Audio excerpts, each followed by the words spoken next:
At the start of the 21st century, human evolution takes an unexpected turn. Scientists once thought natural selection would lead to a future of smarter people and advanced technology. Instead, the opposite happens. With no real threats left, humans get lazy and stop evolving. Smart, successful people think too much about whether to have kids, often waiting so long that they never end up having any. Meanwhile, less intelligent and poorer people keep having lots of children, creating even larger generations of even dumber kids. In 2005, at a military base in Washington, D.C., Army librarian Joe is relaxing during his shift, watching TV. His senior officer interrupts to tell him he's been reassigned for a top-secret mission. Joe protests because his quiet, stress-free librarian job was his ideal path to retirement. But the orders come from higher-ups, so he has no choice. Meanwhile, the military leaders are finalizing their picks for the mission. Scientists have created hibernation pods to preserve their best and brightest for future emergencies. They need volunteers to test the technology, and Joe has been chosen for being the most average man in the military. No outstanding traits, and no family to miss him. The mission also needs a woman, but there are no female soldiers available. Instead, the colonel recruits Rita, a worker from the adult industry who entertains at private military parties. To secure her cooperation, the Army pays off her hustler, Upgrade, and promises to erase her criminal record. The test will involve putting Joe and Rita in hibernation for 1 year. Since the project is highly classified, no one else knows about it. The next day, Joe and Rita sit together in a medical waiting room. Joe tries making small talk, and Rita lies, saying she's a painter. When the scientists prepare them for hibernation, Rita panics at the sight of the IV, but Joe reassures her to trust the military. Rita accidentally mentions Upgrade, and when Joe asks about him, she quickly covers by saying he's her Dutch boyfriend. Joe, oblivious, believes her. The scientists put Joe and Rita into the pods and close the lab, but soon after, chaos hits the base. The colonel and Upgrade are arrested for their involvement in illegal activities. The scandal leads to the base being shut down and demolished, leaving the hibernation pods buried under the rubble. Forgotten, Joe and Rita remain in stasis. While they sleep, humanity's intelligence continues to plummet. As people become dumber, resources that could solve real problems, like garbage overflow, are wasted on trivial things like hair loss solutions. Population numbers skyrocket, but intelligence drops to dangerously low levels. Basic issues go unsolved, and trash piles up for centuries. By the year 2505, the problem hits a breaking point with the Great Garbage Avalanche. After centuries of garbage stacking, a dump truck adds one load too many, causing the pile to collapse and trigger a massive landslide. The garbage pile collapses, and Joe's pod is dragged into Frito's apartment, crashing through a window. Frito, oblivious to the chaos, is glued to his giant TV, watching a brainless comedy show. When Joe's pod opens, he stumbles out, disoriented and confused. He keeps asking Frito for help, but Frito gets annoyed, steps off his toilet chair, and throws Joe out the window. Joe wanders the streets looking for help, but the people speak a bizarre mix of slang, hillbilly, valley girl, and street talk that he struggles to understand. They think his way of speaking is snobby and pompous. As Joe explores, he's stunned by how much the world has changed. The city is in ruins, plastered with ads and brands that have ridiculous or crude names. Eventually, Joe finds a hospital with a poorly designed sign and goes inside. The place is filthy, with dirt and trash everywhere, and looks more like a fast food joint. The signs and instructions are oversimplified, and even the receptionist doesn't speak. She just presses buttons for symptoms. Since Joe can't explain what's wrong with him, she chooses the "I don't know" button. While waiting, Joe tries to drink from a water fountain but is shocked when an energy drink called Brondo comes out instead. Confused, he asks someone nearby, who laughs at him for wanting water, explaining that water is only used in toilets. Joe moves to the diagnostic line, where he's asked to use plugs for his mouth, ears, and rear. However, the technician messes up the plugs, and Joe is forced to put the rear plug in his mouth. Disgusted, Joe runs to rinse his mouth but finds himself drinking more Brondo. Next, he meets the doctor, who is equally incompetent. Joe notices a magazine with the date 2505 but assumes it's a misprint. The doctor spouts a lot of nonsense, diagnoses Joe as retarded, and charges him $5 billion.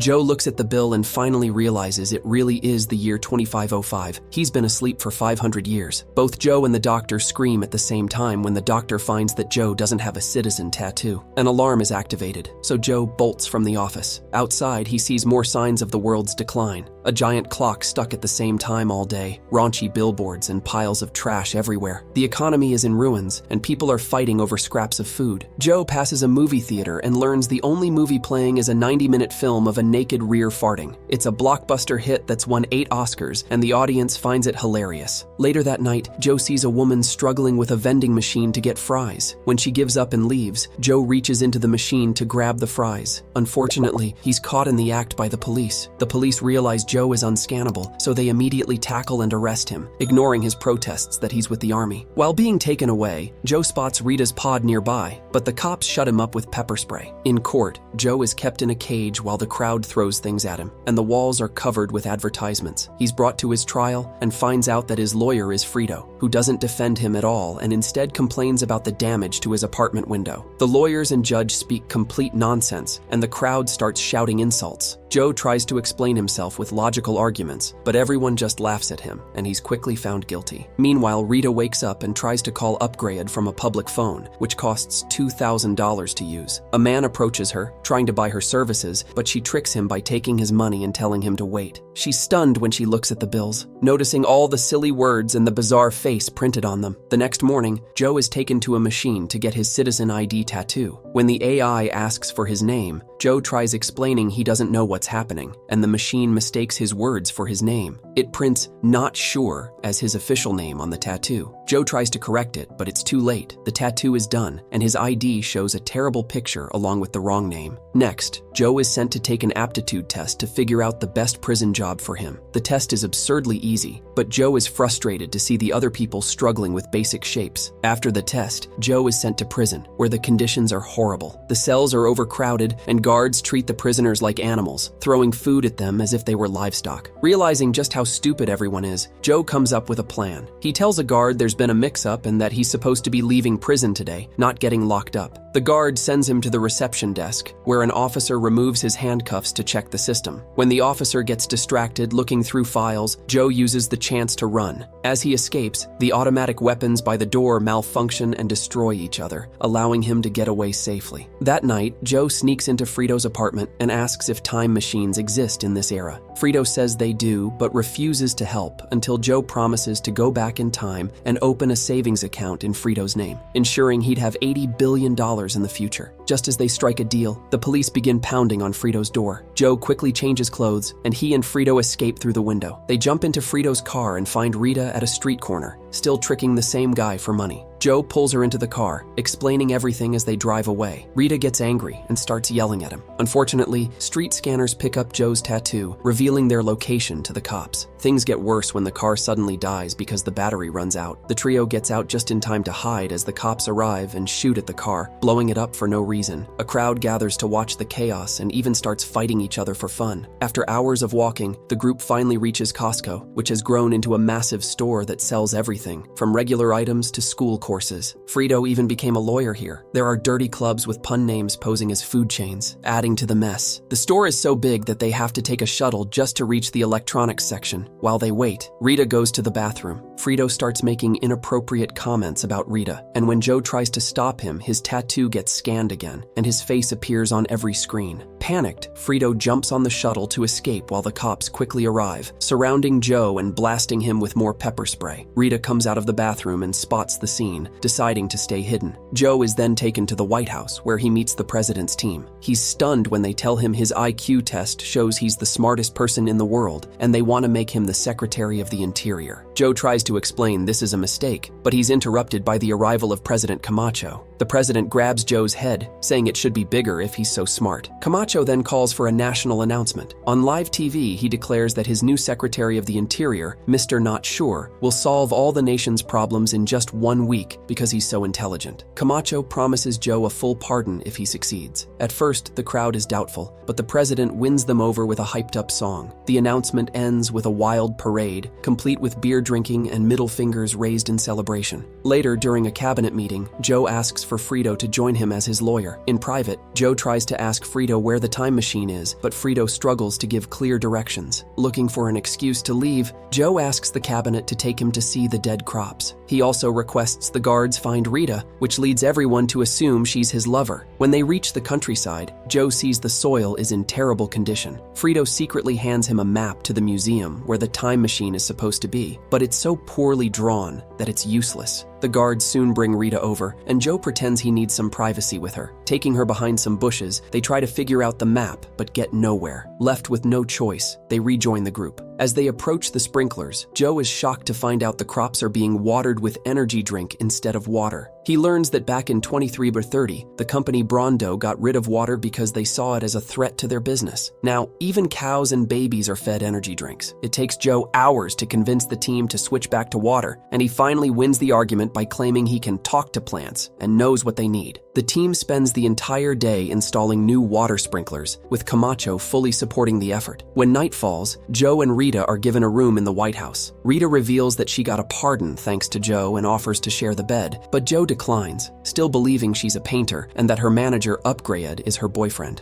A few days later, someone throws a rock through the window, and Joe sees an angry mob gathering outside. Switching to water has caused Brondo's stocks to plummet to zero, leaving a massive number of people unemployed. Now, they're out in the streets, protesting. An emergency cabinet meeting is held with the Brondo CEO, who blames everything on Joe's decision. Soon after, Joe is put on trial, and Fox News delivers its usual terrible coverage. Joe is found guilty and sentenced to a night of rehabilitation. At first, he thinks it doesn't sound too bad, but then he learns what it really is, a brutal monster truck arena event where prisoners are chased and killed if they can't escape. That night, Rita visits Joe in prison, where he's chained to a massive rock to prevent him from escaping like before. Joe begs her to find the time machine, go back to the past, and warn people to stay in school. Later that evening, even Camacho shows up to watch rehabilitation, while the crowd beats up the singer performing the national anthem. Two enormous monster trucks roll into the arena, decked out with weapons shaped like male anatomy. Meanwhile, Joe is given a pathetic little car with a limp silicone weapon, and the cops attach his rock to the back of it, breaking off a large chunk. As soon as Joe enters the arena, people start pelting him with garbage. At the White House, Frida watches the spectacle on TV while Rita stares out the window. She suddenly notices a flower blooming in the garden and realizes the crops are actually starting to grow. She convinces Frito to take her to the arena, and on the way, they pass the fields, which confirm her suspicions. The crops are thriving. In the arena, the action kicks off. A third, even larger truck enters, destroying part of the building and getting buried under the rubble. One of the smaller trucks rips the roof off Joe's car, while the other slams into it from the side. Just then, Rita arrives at the arena and tries to convince Camacho that the crops are growing. He doesn't believe her story. The two trucks speed up and aim to smash Joe's car between them, but Joe accelerates, causing the rock tied to the car to break free. The chain yanks him out of the car while the two trucks crash into each other, creating a massive explosion. The crowd is stunned. They don't want a criminal to win. Suddenly, the driver of the third truck, Beef Supreme, climbs out of the rubble, armed with a flamethrower. Getting desperate, Rita bribes Frito and a cameraman, pleading with them to go to the fields and film the growing crops. She then rushes to the control room, tricking the technician into leaving. However, when Frito and the cameraman reach the fields, they get distracted by a nearby naughty club. Back in the arena, Beef Supreme starts torching everything with his flamethrower, even burning Joe's rock to pieces. Now free, Joe manages to escape and takes cover behind one of the wrecked trucks. Joe climbs on top of a wrecked truck and grabs a hanging microphone to make a heartfelt speech about how he truly wants to help. But instead of supporting him, the crowd boos and jeers. The workers operating the microphone start moving it away, and Joe clings to it desperately, trying to stay out of Beef Supreme's flamethrower range. Slowly, they begin lowering the microphone, putting Joe in more danger. Meanwhile, Frito and the cameraman leave the club and start arguing, which leads to a scuffle. They accidentally drop the camera, and it lands right in front of a blooming crop. This reminds Frito of the deal with Joe, so he quickly starts recording the field. Rita makes sure the footage appears on all the big screens in the arena, showing everyone that the crops are growing after switching to water. Back in the arena, Joe finally falls to the ground, and Beef Supreme is ready to torch him. But at the last second, Camacho steps in and saves Joe, announcing to the crowd that Joe has earned his pardon. During the after-party, Rita tells Joe that she's decided to stay in the future because she's actually doing better here than she did in the past. Camacho also announces that Joe will be his new vice president. Joe tries to decline, saying he just wants to go home, but everyone begs him to stay because they need his leadership.